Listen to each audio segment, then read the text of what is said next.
Florida is suing the nation's two largest drugstore chains, Walgreens and CVS, alleging they added to the state and national opioid crisis by overselling painkillers and not taking precautions to stop illegal sales.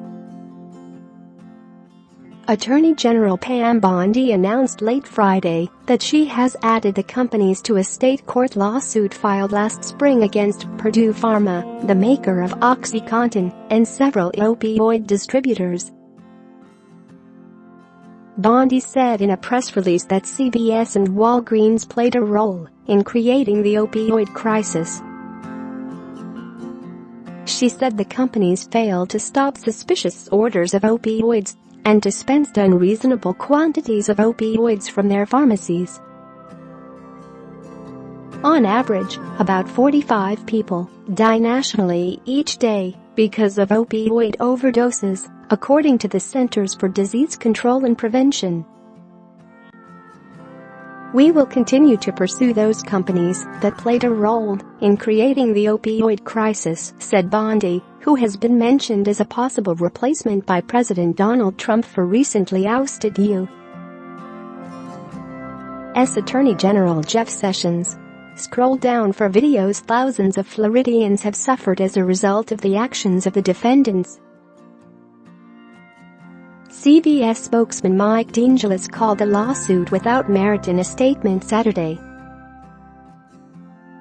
He said the company trains its pharmacists and their assistants about their responsibilities when dispensing controlled substances and gives them tools to detect potentially illegal sales. Over the past several years, CVS has taken numerous actions to strengthen our existing safeguards to help address the nation's opioid epidemic, DeAngelis said. Walgreens said Saturday it doesn't comment on pending lawsuits. Until a law enforcement crackdown at the beginning of the decade, Florida was known for its so-called pain mills. Drug dealers from throughout the country would send associates to storefront clinics where unscrupulous doctors would write opioid prescriptions for bogus injuries and illnesses. At one point, 90 of the nation's top 100 opioid prescribers were Florida doctors, according to federal officials. Share this article. Share. After receiving the prescriptions, the phony patients would buy the pills from Florida pharmacies. State law says pharmacists must refuse to fill prescriptions they suspect are not for a valid purpose. Most of the opioids would then be taken out of state to be resold illegally at huge markups, creating a drug crisis in many communities throughout the eastern United States.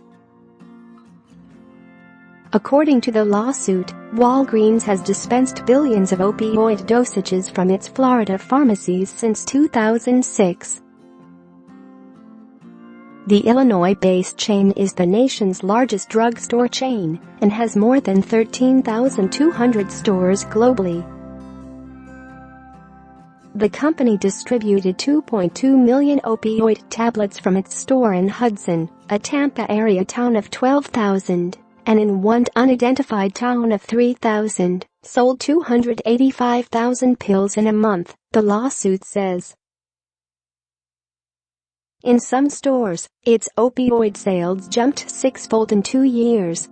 The company paid $80 million 5 years ago to resolve a federal investigation that centered on inadequate record-keeping of its Florida opioid sales that allowed the pills to reach the black market.